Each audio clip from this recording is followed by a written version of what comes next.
अस्सलाम वालेकुम नाज़रीन, प्रोग्राम बिहाइंड द न्यूज़ सां गॾु मां आहियां जो मेज़बान मेराज हबीब। मुल्क जो एराज़ीअ जे लिहाज़ खां सभ खां वॾो सूबो हर क़िस्म जे वसीलनि सां मालामाल बलोचिस्तान ताज़नि बरसातनि बाद तबाह थी वियो आहे। अॻी पोइते पयल ही सूबो बरसात ऐं ॿोॾि जी तबाही सबबि वधीक पोइते थियो आहे। केतिरनि ई जायुनि ते ॻोठनि जा ॻोठ तबाह थी चुका आहिनि, ख़ानदाननि जा ख़ानदान लुड़ी विया आहिनि, माण्हुनि जा लाश लुड़ंदे मुख़्तलिफ़ शहरनि ताईं पहुता आहिनि, जॾहिं त केतिरनि ई जायुनि ते ॿोॾि सबबि ज़िंदगियूं बचाए वणनि ते वेठल माण्हू वरी बुख विघे वणनि ते ई मरी विया आहिनि। ढोर वकरनि सबबि जे वर चढ़ी विया आहिनि, जॾहिं त रोड रस्ता तबाह थी चुका आहिनि। बरसात सबबि हज़ारे एकड़नि ते बीठल फसल पिणु तबाह थी चुको आहे। बलोचिस्तान में ताज़नि बारिशुनि ऐं ॿोॾि लखे माण्हुनि खे मुतासिर कयो आहे। बलोचिस्तान जी सूबाई डिज़ास्टर मैनेजमेंट अथॉरिटी तरफ़ां जारी कयल ताज़नि अंगनि अखरनि मूजिबि बलोचिस्तान में तूफ़ानी बरसातनि ऐं ॿोॾि दौरान 47 ॿारनि सबबि 140 ॼणा फोत थिया आहिनि। मुख़्तलिफ़ हादसनि ऐं वाक़िअनि दौरान 6 ॼणा ज़ख़्मी पिणु थिया आहिनि। बरसातुनि सबबि 13,535 घरनि खे नुक़सानु पहुतो आहे। 3,406 घर मुकमल तौर ते तबाह थी चुका आहिनि, जॾहिं त ॿोॾि दौरान 16 पुलूं लुड़ी वियूं आहिनि ऐं 640 किलोमीटरनि ते जे रस्तनि खे नुक़सानु पिणु पहुतो आहे। ॿोॾि जे वकरनि में 23,000 ढोर पिणु लुड़ी मरी विया आहिनि। 1,98,000 एकड़नि ते पोखियल फसल खे नुक़सानु पहुतो आहे। उहे अंग अखर आहिनि जेके सूबाई डिज़ास्टर मैनेजमेंट अथॉरिटी तरफ़ां जारी कया विया आहिनि, जिते उहे पहुची सघिया आहिनि, जॾहिं त इन खां वधीक जो इम्कान ज़ाहिर कयो पियो वञे। बलोचिस्तान में नुक़सानु उन खां वधीक थियो आहे। केतिरनि ई जायुनि ते इंफ्रास्ट्रक्चर मुकमल तौर ते तबाह थी चुको आहे। बलोचिस्तान में पैदा थियल ताज़ी सूरत हाल ते सूबाई तोड़े वफ़ाक़ी हुकूमत मुकमल तौर ते ज़िम्मेवार आहिनि, जिन पारां इम्कानी सूरत हाल बाबति के बि उपाउ न वरिता विया। हालांकि मुस्बियात खाते इन जी अॻकथी अॻु में ई कई हुई। जंहिं इदारे खे इम्कानी सूरत हाल लाइ तयारु रहणु घुर्जे, उहो हिन वक़्तु माण्हुनि जी मदद करण बदिरां अंग अखर गॾु करण में मसरूफ़ आहे। नुक़सानु हिन वक़्तु एतिरो थी चुको आहे जो बलोचिस्तान जे केतिरनि ई जायुनि ते उते पहुचण जे लाइ रस्तो बि नाहे बचियो। जंहिं वक़्तु वसीलनि सां मालामाल बलोचिस्तान जे माण्हुनि जा लाश जंहिं वक़्तु ॿोॾि सबबि लुड़ी रहिया हुआ, त उन वक़्तु मुल्क जी मीडिया, हुकूमतूं, सियासी पार्टियूं तोड़े इदारा इन ॻाल्हि में मसरूफ़ हुआ त पंजाब जो वॾो वज़ीर केरु थींदो। जंहिं वक़्तु बलोचिस्तान में तबाही अची रही हुई, त उन वक़्तु सॼे मुल्क जूं नज़रूं सुप्रीम कोर्ट ते हुयूं, जेका नाले मातर हिन मुल्क जी क़ौमी मीडिया आहे। उन लाइ ॼण सॼी क़ौम सिर्फ़ 3 वॾा शहर इस्लामाबाद, लाहौर ऐं कराची आहिनि, जंहिं जे ख़बरुनि जे अचण सां सवें बलोचिस्तान माण्हू मरणु घुर्जनि। क़ौमी मीडिया जेका कराची में बारिश जी फुड़ी किरण सां मैराथन ट्रांसमिशन वसीले इहो ॿुधाईंदी आहे त कराची तबाह थी वियो आहे, उनखे बलोचिस्तान जे सवें माण्हुनि जो मरणु नज़र न आयो। बलोचिस्तान जी हुकूमत जेका इशारनि ते हलंदी आहे, सरदार जेके असल मालिकनि जे आशीर्वाद सां बलोचिस्तान जे माण्हुनि ते हुक्मरानी कनि था, उहे बि इन सॼी सूरत हाल ते मुकमल तौर ते ख़ामोश रहिया ऐं उन जो सिलसिलो हिन वक़्तु बि नज़र अची रहियो आहे। हुकूमत खे अहिड़ी सूरत हाल खे मुंहुं ॾियण जे लाइ जेके अथॉरिटीज़ क़ाइमु कयूं वियूं आहिनि, उहे बि मुकमल तौर ते ख़ामोश नज़र आयूं ऐं उन सां गॾोगॾु बलोचिस्तान जे केतिरनि ई जायुनि ते जिन जा बचा ॿोॾि में लुड़ी विया, उहे हिन वक़्तु मुख़्तलिफ़ जायुनि ते बुखूं काटण ते मजबूर आहिनि, जॾहिं त केतिरनि ई जायुनि ते बीमारियुनि पिणु कर खंयो आहे। हिन वक़्तु जेका बलोचिस्तान जी सूरत हाल आहे, उन बाबति शहबाज शरीफ़ पारां मुख़्तलिफ़ दौरा कया विया आहिनि, पर बाज़ाब्ता तौर ते का वॾी अनाउंसमेंट नाहे करे सघियो, छो त बलोचिस्तान हुकूमत हिन वक़्तु ताईं मुकमल तौर ते अंग अखर गॾु करण में बि नाकाम रही आहे। बलोचिस्तान में हिन वॾी तबाही जो हिकु सबबु जेके नंढा डेम टुटा आहिनि, उहो बि ॼाणाए पियो वञे। उन सां गॾोगॾु जेका बलोचिस्तान में तबाही थी आहे, सिंध में बि सूरत हाल उन खां वधीक मुख़्तलिफ़ नज़र नथी अचे। सिंध में ताज़नि तूफ़ानी बरसातुनि तोड़े ॿोॾि सबबि 105 माण्हू फोत थिया आहिनि ऐं सवे ज़ख़्मी पिणु थिया आहिनि। PMDA पारां जारी कयल रिपोर्ट मूजिबि बरसातुनि में 408 किलोमीटर रोडनि खे नुक़सानु पहुतो आहे। 16,250 घरनि खे नुक़सानु पिणु पहुतो आहे, जिन मां 2,500 घर मुकमल तौर ते तबाह थी चुका आहिनि, जॾहिं त 3,70,000 खां मथे बीठल फसल खे पिणु नुक़सानु पहुतो आहे। सिंध जे शहरनि खे शदीद नुक़सानु पहुतो आहे, जिते केतिरनि ई जायुनि ते ॻोठनि जा ॻोठ पिणु तबाह थी चुका आहिनि। माण्हुनि जा अजा ख़तम थी चुका आहिनि। बुख ते खुलियल आसमान हेठि माण्हू वेठल आहिनि। उन्हनि इलाइक़नि जे माण्हुनि ते पीपल्स पार्टी खे बि नज़र विझणु घुर्जे। इंतिज़ामी नाअहली तोड़े हिन वक़्तु जेका पैदा थियल सूरत हाल आहे, उन जा मुकमल तौर ते अंग अखर गॾु करे उन्हनि माण्हुनि जी माली सहायता कई वञे। पाण सॼी सूरत हाल जे हवाले सां ॻाल्हाईंदासीं। उन सां गॾोगॾु जेको हिकु ॿियो ख़तरो हिन वक़्तु नज़र अची रहियो आहे, जॾहिं सिंध खे पाणी जी सख़्तु ज़रूरत हुई, त उन वक़्तु डेम भरिया विया ऐं जॾहिं हिन वक़्तु ताज़ी तूफ़ानी बारिशूं थियूं आहिनि, त उन खां पोइ जेको पाणी आहे उहो सिंध तरफ़ छॾे पियो वञे। उन सां ॿोॾि जे अचण जो ख़तरो पिणु पैदा थी चुको आहे। सही सूरत हाल बाबति ॻाल्हाईंदासीं। असांखे हिन वक़्तु वीडियो लिंक ज़रिए जॉइन कया पाणी मामलनि जा माहिर आहिनि मोहतरम जनाब हसन अब्बास साहब ऐं असांखे बलूचिस्तान मां जॉइन कया सीनियर सहाफ़ी ऐं तजनिगार जावेद लांघा। जावेद साहब, मां अवां खां शुरूआत कंदुसि। बलूचिस्तान जी जेका हिन वक़्तु सूरत हाल आहे उन बाबति सभ खां अॻु में नाज़रीन खे आगाह कजो।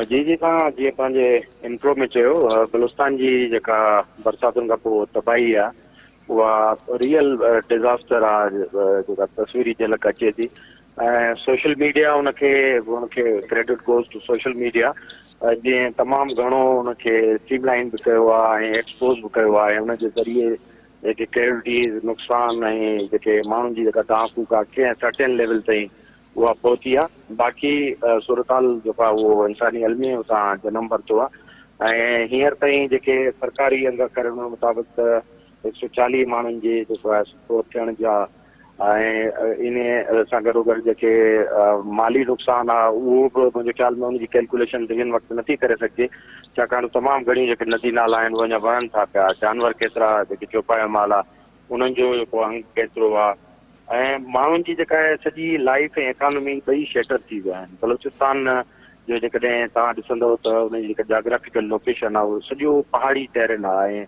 ऐं उन उहे जेके मेजर पहाड़ आहिनि कोहे सुलेमान खां वठी खीरतर रेंज आहे, पब जबल आहे ऐं ब्रहवी जेका रेंज आहे, इन्हनि सभिनी रेंजनि में तमामु घणियूं वैलीज़ आहिनि ऐं जेके बरसाति हज़ारे नदी ऐं नाला आहिनि जिन जी कंपोज़िशन सां ई सॼो सूबो ठहे थो पियो ऐं प्लेन लैंड तव्हांखे घटि मिलंदी। ऐं अहिड़े नमूने सां माण्हुनि जी जेका ट्रेडिशनल लाइफ आहे उहा बि उन्हनि वादियुनि में आहे ऐं ट्रेडिशनल वे ऑफ लाइफ आहे। जेके ओएसिस आहिनि या चरागाहूं आहिनि उते माण्हू रहंदा आहिनि पंहिंजी माल मवेशी सां। इंफ्रास्ट्रक्चर तबाह थियण जे करे मुंहिंजे ख़्याल में डिज़ास्टर पोस्ट डिज़ास्टर जेका सूरत हाल आहे उहा वधीक अञा संगीन थींदी। हींअर त जेको आहे सो निस्बतन 2-3 ॾींहंनि खां बरसाति जेका आहे उहा नथी पए, इन करे रेस्क्यू ऐं जेको रिलीफ वारो कमु आहे उहो थोरो गेयर अप थियो आहे ऐं जेकॾहिं पाण 3 ॾींहं बैक ॾिसूं पिया त इहा सूरत हाल जेका आहे वधीक ख़राबु हुई ऐं तमामु घणा रस्ता पुलूं किरण हुजण जे करे ऐं माण्हू बिल्कुलु न पिए पहुची सघिया ऐं बिल्कुलु हिकिड़ो जेको आहे न दुख भरी सूरत हाल हुई। हाणे गुज़िरियल 2 ॾींहंनि खां डिस्ट्रिक्ट इंतिज़ामिया या सूबाई इंतिज़ामिया थोरो मूव कयो आहे उन जायुनि ते माण्हू खे कढी के सेफ जायुनि ते थोरा टेंट हाउस ऐं खाधे पीते जो इंतज़ाम कयो थो वञे। पर कैपेसिटी जो तमामु वॾो जेको सुवाल आहे उहो बलूचिस्तान में रेज़ थियो आहे। बलूचिस्तान हुकूमत ऐं डिस्ट्रिक्ट गवर्नमेंट जी कैपेसिटी जेका आहे उहा बिल्कुलु न हुजण बराबरि आहे। ड्यूरिंग जेको आहे सो बरसाति डिज़ास्टर ऐं आफ्टर डिज़ास्टर ॿिन्ही सूरत हालनि में बिल्कुलु लाचार ऐं मजबूर क़िस्म जी ऐं लीडरशिप जो तमामु वॾो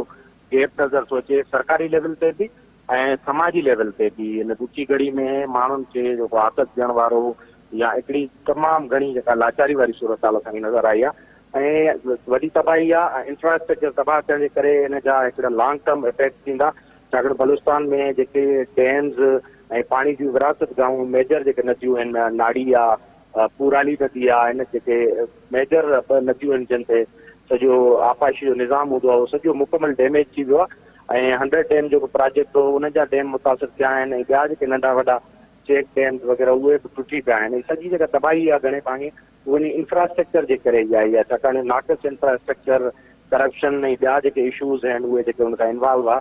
इन करे हिकिड़ी डेवेस्टेशन तव्हां मुकमल हिकिड़ी पिक्चर थी सघो था बलूचिस्तान जी हिन वक़्तु जेका आहे तबाही वारी आहे ऐं उनमें को ख़ासि अहिड़ो होप जो अंसर असांखे नज़र नथो अचे।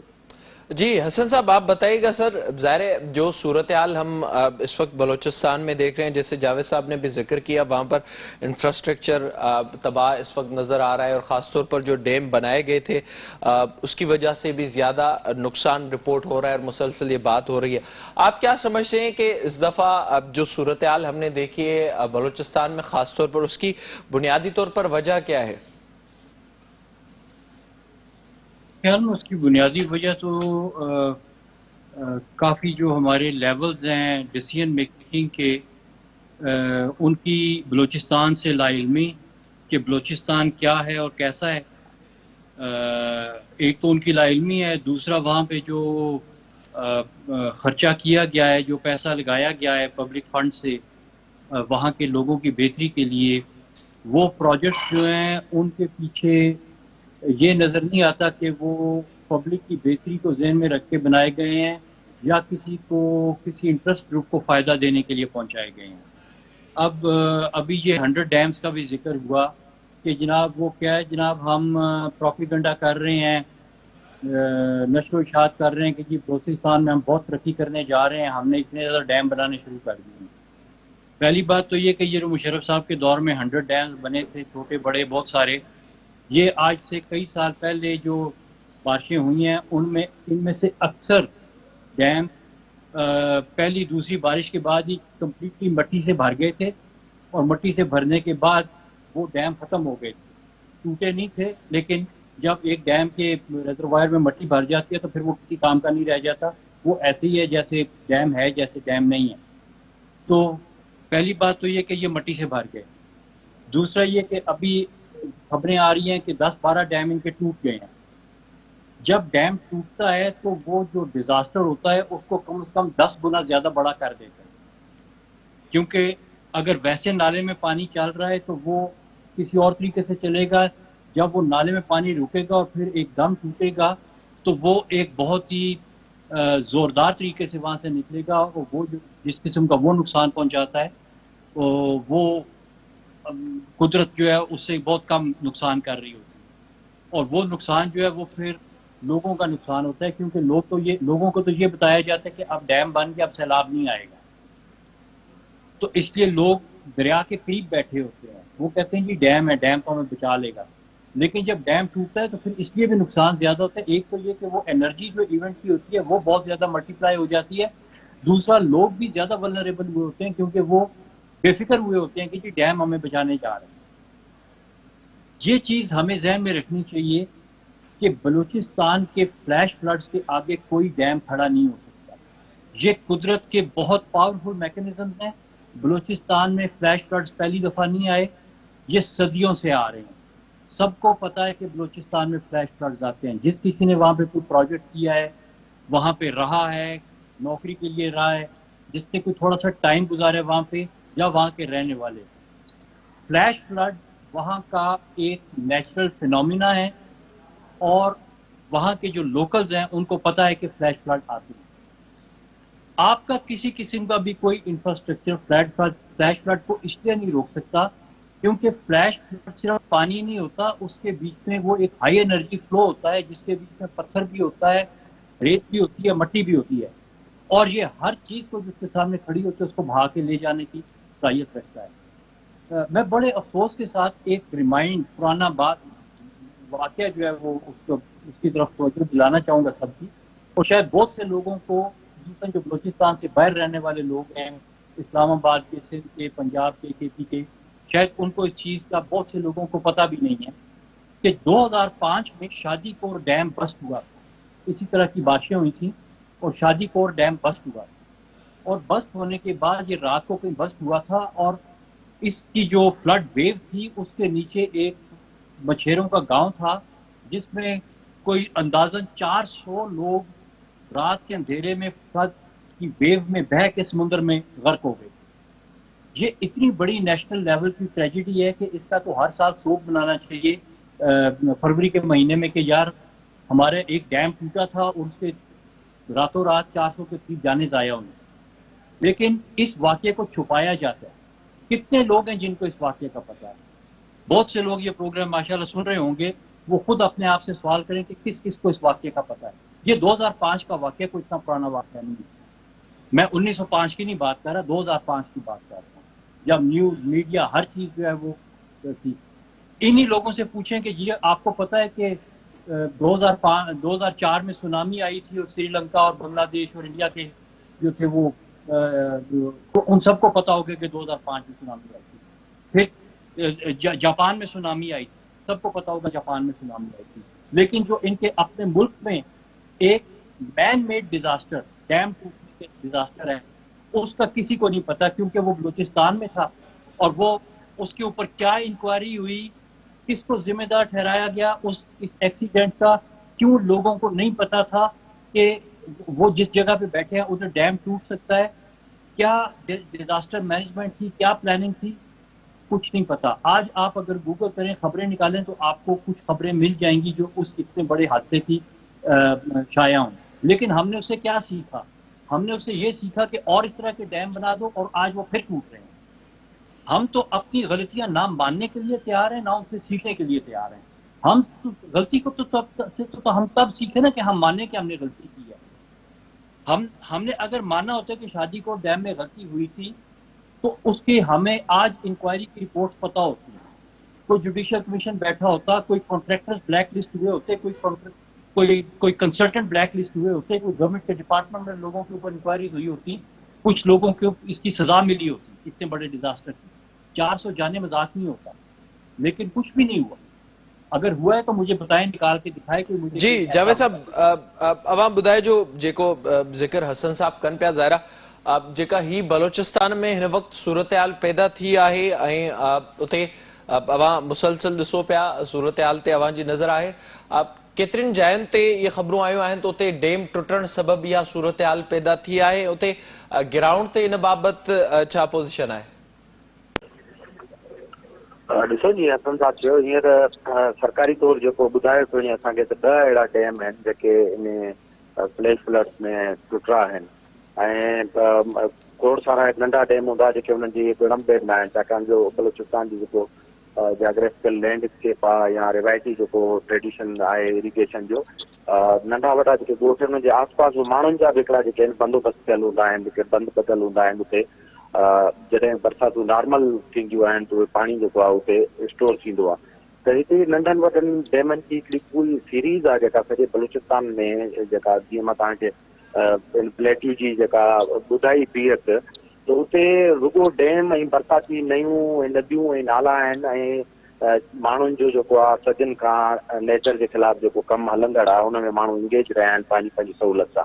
ऐं बलूचिस्तान में ड्राउट जा खुश्कसाली जो हिकिड़ो वॾो स्पेल ईंदो आहे जेको 6-7 साल ताईं हलंदो आहे, ऐं जेसिताईं मुंहिंजी जेका सहाबती ते जेका सर्विस आहे या मूं ॾिठो आहे ऑब्जर्वेशन आहे, घटि में घटि 3 स्पेल मां पाण जेको आहे बलूचिस्तान जा अहिड़ा विटनेस करे चुको आहियां ड्राउट ऐं खुश्कसाली जा, जंहिंमें वॾो हिकिड़ो जेको आहे डिज़ास्टर सेल्फ जनमु ॾींदो आहे लाइव स्टॉक लाइ, माण्हुनि लाइ ऐं हुतां जी ज़राअत लाइ, बाग़बानी ख़ासि करे जेके मेवनि जा बाग़ आहिनि उन्हनि लाइ पाणी जो हिकिड़ो वॾो इशू थी वेंदो आहे। उन खां इन खुश्कसाली में ई जेको आहे सो वधीक पाणी ज़मीन मां सक करण जी जेको बलूचिस्तान में रिवायत पई, जॾहिं खां सोलर आयो आहे त लखें ट्यूबवेल जेके आहिनि बलूचिस्तान में लॻाइनि, जंहिंसां वाटर टेबल जेका आहे उहा तमामु ख़तरनाक हद ताईं हेठि हली वई आहे। 1000 ऐं 1200 फुट ताईं त नॉर्मली जेके आहिनि इन बरसातुनि खां अॻु में ट्यूबवेल जेके मुख़्तलिफ़ इलाइक़नि में लॻी रहिया। त अजीब हिकिड़ी फिनामिना आहे, ड्राउट मां गुज़रण खां पोइ 8-10 सालनि खां पोइ इहे फ्लैश फ्लड्स ऐं एॾियूं तेज़ बरसातूं ईंदियूं जिन जी न बलूचिस्तान हुकूमत वटि डेटा आहे, न इंतज़ाम आहे, ऐं न उन्हनि वटि का फ्यूचर जी प्लानिंग आहे। छाकाणि लैंडस्केप अहिड़ो अजीब क़िस्म जो आहे, सदियुनि खां जेके कारेगात ऐं बरसाती नदियूं आहिनि उते हिननि कोशिशूं करे डैम ठाहिया आहिनि, पर जीअं हसन साहब ॿुधायो त उहे डैम कंहिं बि वॾे जेको आहे फ्लैश फ्लड जी या जेको हिकिड़ो साइकिल पूरो थो थिए ड्राउट जो, उन खां पोइ जेको बरसाति अचे थी उनजी कॾहिं बि न सही सघिया आहिनि। हमेशह नंढा वॾा डैम जेके टुटंदा रहंदा आहिनि, ऐं जेको डिज़ास्टर जो तबाही जो स्केल आहे उनमें मुंहिंजे ख्याल में मल्टीप्लिकेशन जेका आहे ताज़ो उन्हनि डैमनि कई आहे, छाकाणि उन्हनि जे टुटण खां पोइ एॾो पावर आहे उन्हनि में जो उन्हनि जे अॻियां जेका जेके वीडियोज़ ऐं विजुअल्स आया आहिनि उन्हनि में वॾा वॾा बोल्डर जेके आहिनि कई टन जंहिंजो वज़न आहे उहे बि पाणी में वहंदे तव्हांखे उन्हनि नदियुनि में नज़र आया आहिनि। तव्हां एॾो पावर पाणी जो अनप्रेसिडेंटेड इन करे आहे जो हाइट ते जेको 300-400 फुट 500 फुट जी हाइट ते जेको डैम ठहियल आहे ऐं उहो भरियल बि आहे, उन मां जेको आहे ओचितो टुटण सां उन पाणी जो पावर जेको आहे उनजे अॻियां का बि शइ नथी बीहे। इन करे तमामु वॾो डिज़ास्टर आहे, ऐं उनजे मुक़ाबले में जेका प्लैनिंग आहे उहा अप्रोच आहे उहा तमामु घणी पुअर आहे। मां त असुलु डिज़ास्टर को अॻिते ॾिसां थो, छाकाणि जो इंफ्रास्ट्रक्चर तबाह थी वियो आहे ऐं माण्हुनि जो सॼो गुज़र सफ़र उन्हनि ते आहे। जेके नदियूं आहिनि बरसाती उन्हनि विरासत गांव आहिनि जेके माण्हुनि जी पाणी जी डिस्ट्रीब्यूशन कंदियूं आहिनि, उहे मुकमल तौर ते वही वियूं आहिनि, ऐं नंढा नंढा डैम जिन ते सॼो साल जेको मवेशी माण्हू ऐं जेका ज़राअत गुज़ारो कंदी आहे उहे बिल्कुलु वाइप आउट थी विया आहिनि। बलूचिस्तान हुकूमत जी पंहिंजी तमामु घणी घटि कैपेसिटी आहे, बजेटरी बि ऐं कैपेसिटी जी जेका हुनजी पंहिंजी टेक्निकल एक्सपर्टीज़ आहिनि उहे तमामु घणी पुअर आहिनि। इन करे ईंदड़ जेके 3-4 साल आहिनि अहिड़े फाइनेंशियल क्रंच में मां त रियल डिज़ास्टर जेको आहे उहो ईंदड़ सालनि में थो जावेद साहब पाण इन ते ॾिसां। ॻाल्हाईंदासीं, ज़ाहिर न सिर्फ़ु इहो आहे पर जेको असांखे नज़र अचे पियो हिकु ॿियो पासो जेको फोकस वफ़ाक़ी हुकूमतूं थोरी जेको मीडिया जो असां किरदारु ॾिठोसीं हुन ते बि पाण प्रोग्राम में ॻाल्हाईंदासीं। वक़्तु ब्रेक जो असां सां गॾु।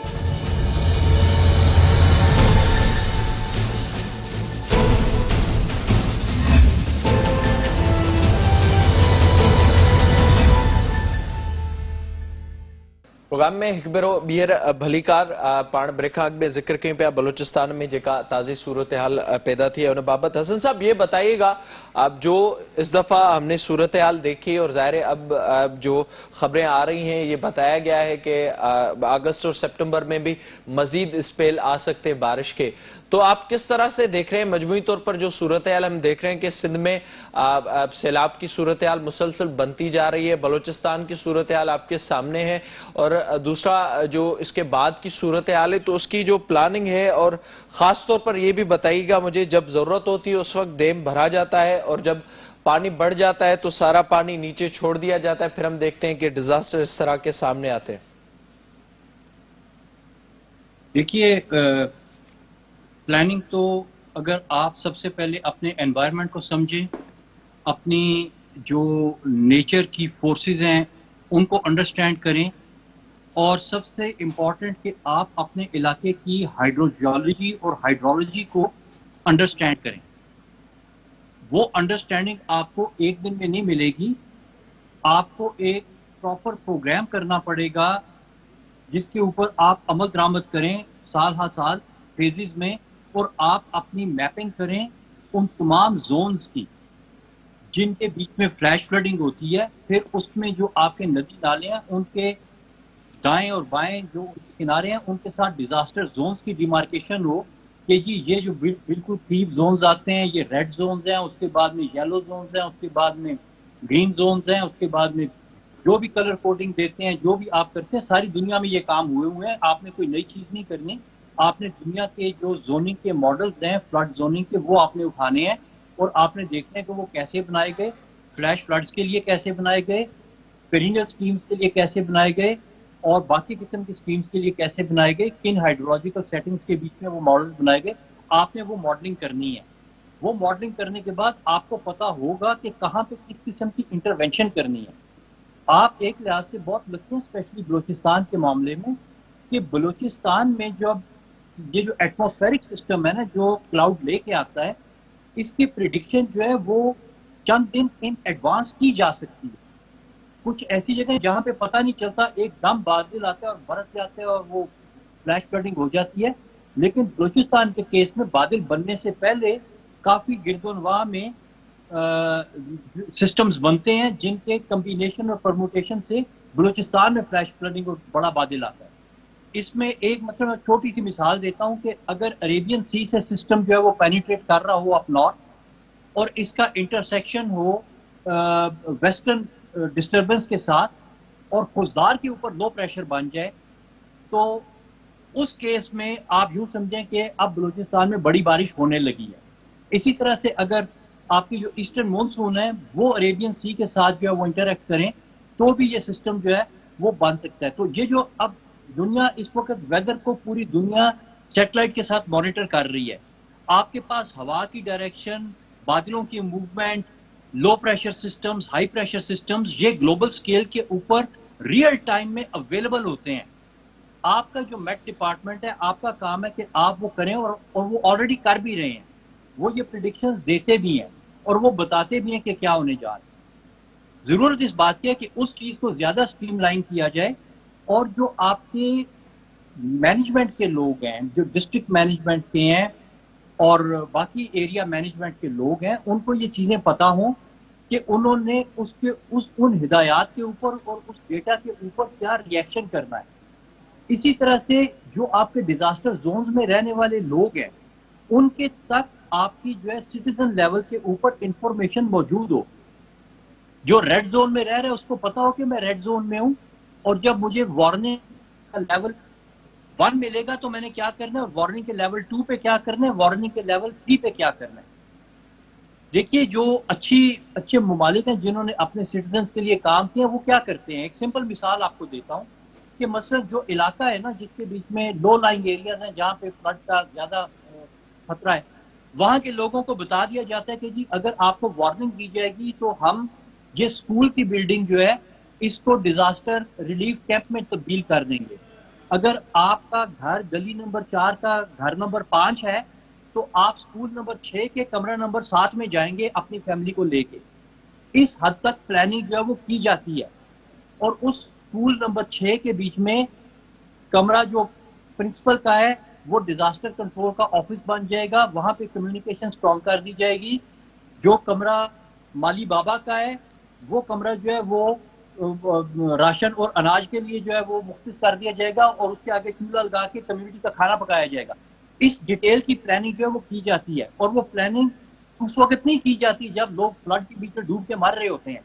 वो प्लानिंग फ्लड के आने से पहले की जाती है, भले वो फ्लड हर साल आए, भले वो फ्लड 10 साल में एक दफा आए, लेकिन वो प्लानिंग की जाती है। और हर नए रेजिडेंट को हर साल जो आपका मौसम है फ्लडिंग का, उस मौसम से पहले वो पूरी प्लानिंग लोगों को एक दफा दोबारा बताई जाती है, याद दहानी कराई जाती है। उसके प्रोसीजर्स हैं, उसके तरीके हैं जो हमने इजाद नहीं करने, बने बनाए हैं। आप दुनिया के अच्छे ममालिक को अच्छी एडमिनिस्ट्रेशन और अच्छी डिस्ट्रिक्ट मैनेजमेंट्स, अच्छे मेयर्स जो हैं उनसे आप राब्ता करें, आपको वो बने बनाए तरीके मिल जाएंगे। बल्कि राब्ता भी क्या करना है, आप किसी ऐसे अच्छे मुल्क की वेबसाइट के ऊपर चले जाएं, आपको पूरे डिजास्टर मैनेजमेंट के प्लान मिल जाएंगे, फ्लड मैनेजमेंट के प्लान मिल जाएंगे। This is the way to go. ये नहीं कि बस आप जो है ना वो डैम पे डैम बनाई जाओ कि जी हमने बड़ा काम कर दिया, और वो डैम नहीं बल्कि टाइम बॉम्ब है जो लोगों को जो है ना तबाह करने के लिए आपने बनाए हुए हैं। जी जावेद साहब, बाबा ॿुधाए जो ब्रेखाग जीअं मां ज़िक्र कयो पिया, जेका हिन वक़्तु डिज़ास्टर वारी सूरत हाल नज़र अचे पई, जीअं हसन साहब ज़िक्र कयो मैनेजमेंट जे हवाले सां, ज़ाहिर आहे असां ॾिठोसीं उन्हनि ॾींहंनि में त मसरूफ़ हुया सभु इदारा बि, हुकूमतूं बि, त पंजाब जे वॾो वज़ीर केरु थींदो जॾहिं डिज़ास्टर बलूचिस्तान में थी रहियो हो। हिन वक़्तु कहिड़ी सूरत हाल आहे? शहबाज शरीफ़ उते पहुतल आहे ऐं मुसलसिल वफ़ाक़ी हुकूमत दावा करे पई ऐं अंग अखर बि गॾु कया पिया वञनि। अव्हां कीअं पिया ॾिसो जेको ईंदड़ वक़्तु आहे, ख़ासि तौर ते उन सूरत में त इहा अॻकथी थियल आहे हिकु भेरो ॿीहर मौसमियात खाते जी त वधीक बरसातूं थी सघनि थियूं अगस्त ऐं सितंबर में? ॾिसो, प्लानिंग जेका आहे उहा त वेरी डिसअपॉइंटिंग आहे। वज़ीर आज़म जो हिते हुजणु या अचणु उहो त हिकिड़ो सिंबॉलिक आहे। जेका कैपेसिटी आहे असुल बलूचिस्तान हींअर त रेस्क्यू रिलीफ में ई वफ़ाक़ी सरकार जेका आहे उहा पंहिंजे तरफ़ां कुझु एड करे सघे थी। ऐं माण्हुनि जी जेका फूड ऐं ॿियूं जेके नीड्स आहिनि, टेंट वग़ैरह, रिहेबिलिटेशन में जेका मामला आहिनि, असुल लॉन्ग टर्म प्लानिंग जे हसन साहब चयो जेके मामला आहिनि, अहिड़े क़िस्म जी त का बि सूरत हाल कान्हे का न। डिस्ट्रिक्ट असांजी जेका मैनेजमेंट आहे उनजो, ऐं जेके लाइन डिपार्टमेंट्स आहिनि, मिसाल मेट डिपार्टमेंट आहे, इरीगेशन डिपार्टमेंट आहे, फॉरेस्ट डिपार्टमेंट आहे, जेके बि इन्वॉल्व आहिनि, ही गुज़रनि ॾींहंनि में 2-3 सालनि में हिकु नंढियूं कोशिशूं थियूं। ॿ जेके मेजर रिवर्स आहिनि बलूचिस्तान जूं, नाड़ी ऐं कुराली, उनमें इरीगेशन जो कंपोनेंट आहे, वाटर मैनेजमेंट डिपार्टमेंट, उन्हनि जी जेका वर्ल्ड बैंक जी फंडिंग सां कुझु सर्वे बि थियूं। ऐं इन्हनि ॿिनी नदियुनि खे जेके माइटी रिवर्स आहिनि ऐं तमामु घणो बरसाति में पाणी सदाईं खणी ईंदियूं आहिनि, उन्हनि जी विरासत, कम्यूनिटी अवेयरनेस ऐं हुते जेको आहे सो फॉरेस्टेशन ऐं उन्हनि जो हिकिड़ो कंप्रीहेंसिव प्रोग्राम थियो। पर जेके ताज़ियूं बरसातियूं आहिनि उहो सॼो उन्हनि जो सिस्टम वाइप आउट करे वियो आहे। मुंहिंजे ख़्याल में अरबे रुपए जी जेका इन्वेस्टमेंट हुई उहा सॼी जेका आहे उहा तबाह थी वई आहे। ऐं हिकिड़ो जेको वॾो झटको आयो आहे उन्हनि जी जेको एक्सपीरिमेंटल हिकिड़ो कोऑर्डिनेशन ऐं इंफ्रास्ट्रक्चर डेवलपमेंट जो प्रोजेक्ट हो, हुनखे लॻो आहे त बलूचिस्तान में इहे नंढड़े पैमाने ते जेके शयूं थियनि थियूं। ऐं डिज़ास्टर जी थ्रेट जी जेका परमानेंट स्केल आहे, जीअं मूं तव्हांखे ॿुधायो त ड्राउट जो, खुशहाली जो स्केल जेको 8-10 साल हले थो, उहो माण्हुनि जी हिकिड़ी साइकी फिक्स थो करे, जंहिंमें एडमिनिस्ट्रेशन जी साइकी ऐं आम अंदाज़ जी साइकी। माण्हू जीअं जीअं खुशहाली थिए थी, तीअं तीअं नदियुनि जे भेट ॾांहुं आस्ते आस्ते सुरकंदा था वञनि पिया, छाकाणि जो खुशहाली में बरसाति जी जेका उहा अमाउंट आहे, वॉल्यूम आहे, उहो घटिबो आहे। त जेके बि आहिनि पंहिंजा चरवाहा आहिनि, जेके माण्हू जेके पंहिंजे माल मवेशी सां गॾु हूंदा आहिनि, उन्हनि खे इरीगेशन करणी हूंदी आहे, उहो नदियुनि जे पेट में वञी जेके आहिनि उहो रिस्क खणी पंहिंजा मेकशिफ्ट ताईं पंहिंजा जेके घर झूपड़ियूं उते वञी हणंदा आहिनि। ऐं हर क़िस्म जी जेका आहे सा बरसाती मौसम में उहो रिस्क ते हूंदा आहिनि। उहो मौसम ते आहे, बरसाति ते आहे, त केतिरो जेको आहे उहो एब्रप्टली जेका वसे थी, टर्न थी करे। इन में डिस्ट्रिक्ट मैनेजमेंट जो को रोल आहे उन्हनि खे इन्फॉर्म करण जो, का लेवल आहे या कुझु बि आहे, उहो पंहिंजे जेके ट्रेडिशन तजुर्बनि ते हलंदा आहिनि। ऐं हिन दफ़े अनप्रेसिडेंटेड अहिड़ो तव्हां ॾिठो लसबेला में हज़ारे भील ऐं कोली फैमिलियूं, ऐं इहो बलूचिस्तान जो जेको आहे वॾो एग्रीकल्चर बेल्ट आहे, जंहिंमें कप, भाॼियूं ऐं ॿियनि फसलनि जी जेका आहे चूंडे हुन में इन्वॉल्व आहे। तमामु घणो डिज़ास्टर में उहे फैमिलीज़ जेके हींअर जेकॾहिं IDPs तव्हां काउंट कंदो 10-20 हज़ार IDPs, उहे सिंध जा भील ऐं बागड़ी आहिनि जेके इन इलाइक़नि में सालियानो अची कमु कंदा आहिनि। कंहिं वटि इंसानिया वटि माण्हुनि वटि कंहिं क़िस्म जी जेको थ्रेट खे कंसीव करण जी ख़ासि कैपेसिटी कान्हे का, ऐं अॻिते बि नथो सम्झां त अहिड़े क़िस्म जो कंप्रीहेंसिव जहिड़े बलूचिस्तान जी मईशत आहे ऐं जहिड़े क़िस्म जी सियासत ऐं समाजी स्ट्रक्चर आहे, इन करे तमामु वॾो जेको आहे वार फुटिंग ते कमु करणो पवंदो माण्हुनि खे बचाइण लाइ। ऐं जीअं सम्झा चयो माण्हुनि जा जेके तजुर्बा आहिनि डैम टुटण जा, उन्हनि ते का इंक्वायरी कोन्हे का, उन्हनि ते के फाइंडिंग्स कोन्हनि के, ऐं सरकार ते कंहिं क़िस्म जो प्रेशर कोन्हे को।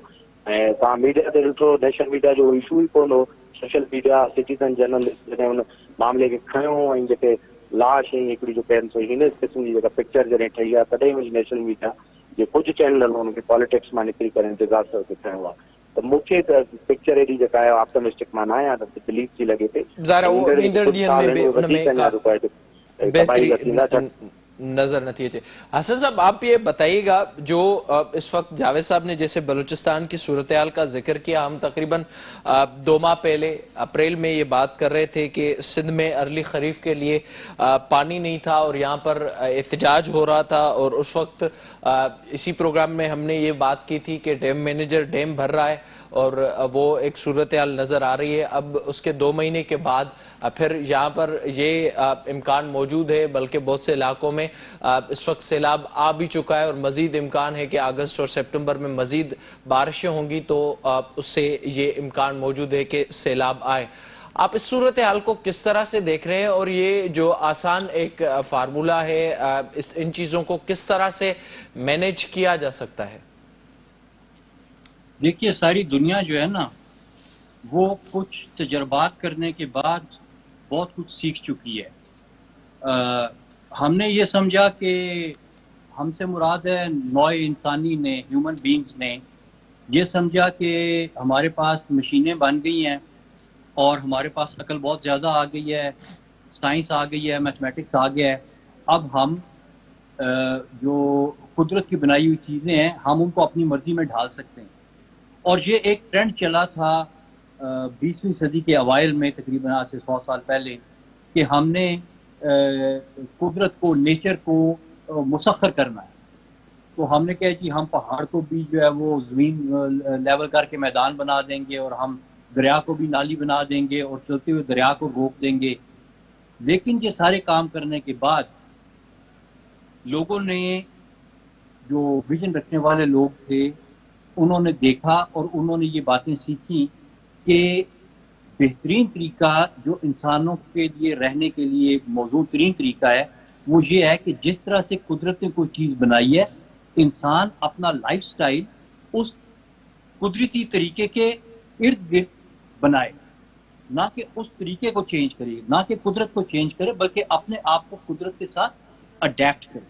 अभी भी जो क्लाइमेट चेंज की और ये फ्लडिंग की और इन सारी चीज़ों की जो सबसे इफ़ेक्टिव स्ट्रेटजी पाकिस्तान जैसे मुल्क के लिए हो सकती है, वो अडेप्टेशन है। यानी आप अपना लाइफस्टाइल कुदरत के बनाए हुए निज़ाम के साथ हमाहंग करें।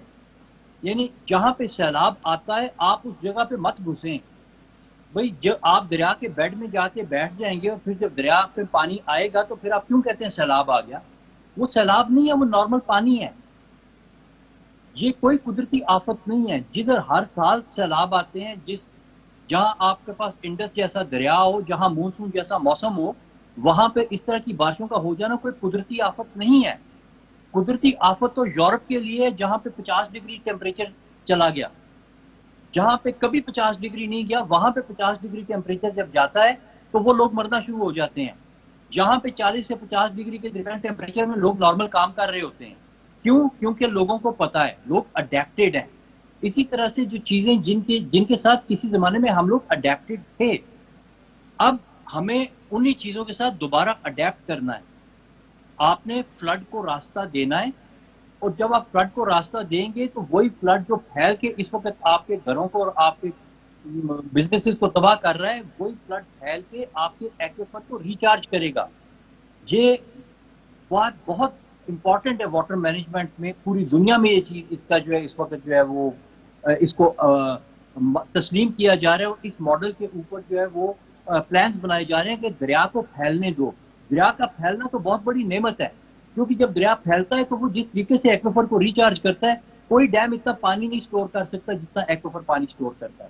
100 گنا, 50 گنا, 60 گنا, 200 گنا اس حساب سے پانی سٹور ہوتا ہے جب دریا پھیل کے ایکویفر میں پانی سٹور کرتا ہے, اگر آپ اس کو ڈیم کے ساتھ کمپیئر کریں.